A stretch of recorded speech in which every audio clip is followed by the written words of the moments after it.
Depuis une vingtaine d'années, l'enseignement des langues étrangères a évolué de façon profonde.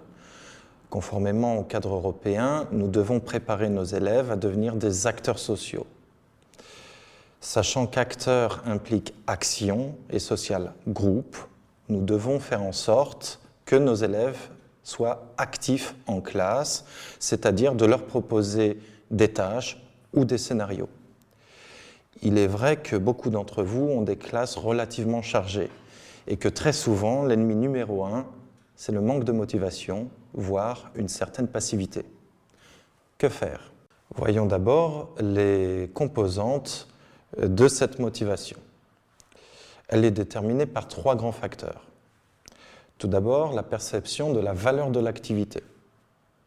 À quoi peut bien servir ce que nous faisons faire et quel est le but? À noter que nos élèves peuvent aussi apprendre par plaisir et volonté d'approfondir leurs connaissances. Ceci implique que les objectifs que nous donnons doivent être clairement définis. Ensuite, la perception de la compétence. Quelle image a l'élève de sa capacité à faire l'activité? Il s'agit ici de la perception de soi. Cet élément implique que nous devons renforcer la confiance en soi chez l'élève et le conforter dans l'idée qu'il est capable d'atteindre le but fixé. Et enfin, la perception du contrôle. Il s'agit ici de la façon dont notre élève pense être évalué. S'il considère que nous sommes justes ou pas dans l'évaluation de ses capacités et de ses progrès. C'est dans cette optique que les tests, les types de tâches et les notes doivent être non seulement justes, mais aussi adaptés aux élèves. C'est la combinaison de ces trois perceptions par les élèves qui va déterminer la motivation. Nous oublions souvent, ou mettons volontairement de côté, le fait que nos élèves sont très divers. Et l'un des grands points de diversité est le type d'intelligence. Gardner en classifie 8, mais nous souhaiterions aujourd'hui en aborder les trois principaux. La première est l'intelligence visuelle spatiale, liée essentiellement au visuel et à l'écrit.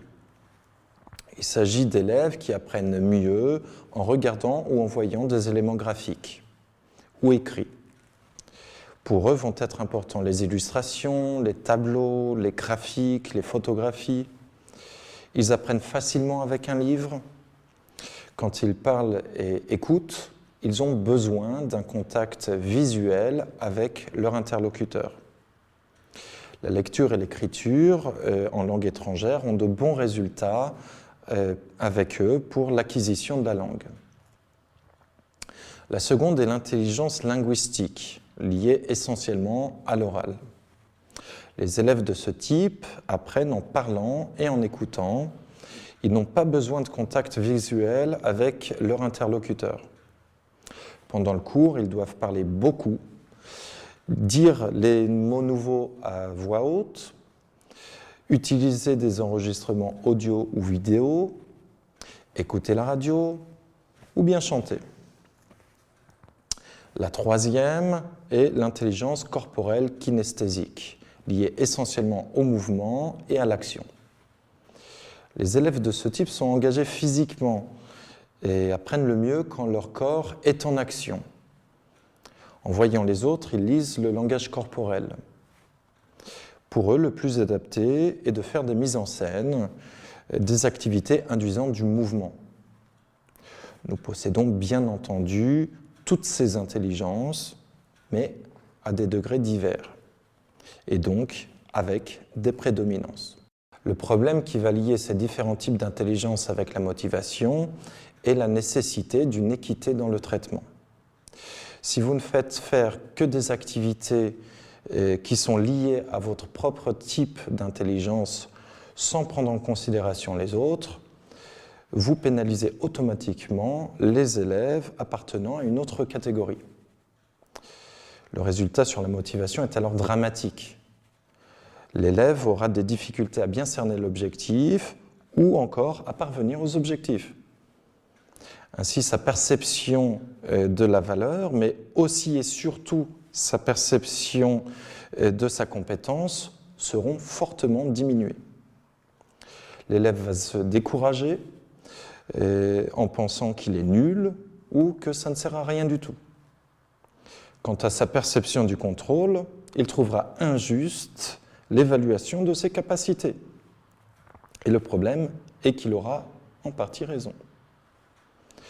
Du point de vue de l'efficacité des cours, il faut également garder à l'esprit que nous ne nous rappelons que de 10% de ce que nous lisons, 20% de ce que nous entendons, 30% de ce que nous voyons, 70% de ce que nous entendons et voyons, et 90% de ce que nous réalisons par nous-mêmes.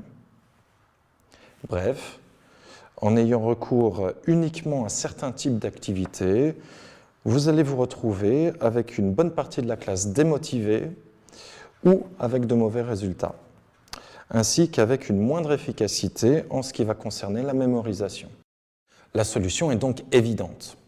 Il faut varier au maximum les types d'activités proposées, ce pour faire appel à un maximum d'intelligence et avoir une égalité des chances et de traitement pour les élèves. Cela implique aussi un changement significatif du rôle de l'enseignant. Nous passons d'un rôle de chargé de cours à celui d'animateur, de coordinateur et guide des activités de nos élèves. Vous pouvez facilement tester votre niveau et celui de vos élèves dans les 3 types d'intelligence grâce à des tests relativement courts pour avoir une meilleure vision du type de classe avec laquelle vous allez travailler. Vous pourrez retrouver l'un de ces tests sur la page internet de la maison d'édition Wydawnictwo Szkolne PWN. La question qui se pose maintenant est comment mettre ces intelligences en action dans notre classe. Pour les élèves ayant une intelligence plutôt visuelle, les méthodes d'activisation les plus adaptées seront les démonstrations, les présentations, les films, les collages, les jeux de type memory ou bien les cartes mentales.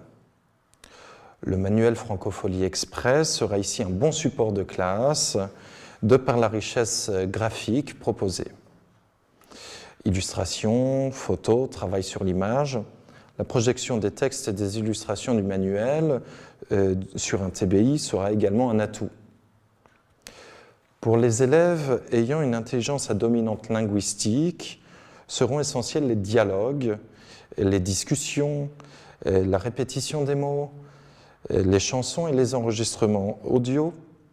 Les méthodes d'activisation que vous pourrez utiliser seront entre autres les discussions en paire ou en panel, les questions-réponses entre élèves ou les remue-ménages. L'utilisation des enregistrements, des dialogues et des textes du manuel via le CD ou le multibook, mais aussi les chansons et les dictées et autres enregistrements audio du CD de découverte multimédia vous permettront de stimuler au mieux ce type d'intelligence. Pour les élèves possédant une intelligence kinesthésique, il vous faudra leur donner le plus de chances, de possibilités, de situations où ils pourront exprimer leurs émotions. Les techniques théâtrales de mise en scène, les classes en extérieur ou les activités type jeu de balle peuvent être mises en œuvre. Ici, les points actions du manuel et du livre d'exercice ainsi que les activités du multibook sont particulièrement adaptés. On ne peut plus sous-évaluer le rôle à jouer des nouvelles technologies dans le processus d'enseignement.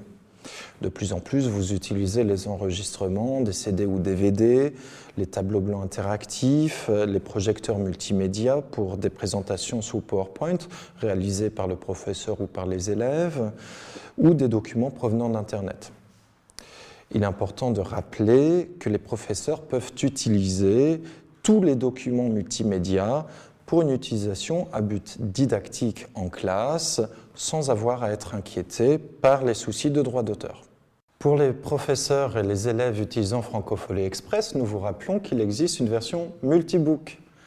Elle a été conçue pour le travail en classe, les élèves ayant la version papier, mais voyant la version multimédia sur le tableau interactif ou l'écran. Son utilisation permet d'activer toutes les intelligences des élèves, puisque ces derniers écoutent, observent et interagissent. Ainsi, nous engageons toute la classe de façon optimale. Utilisons des méthodes d'activisation pendant nos cours.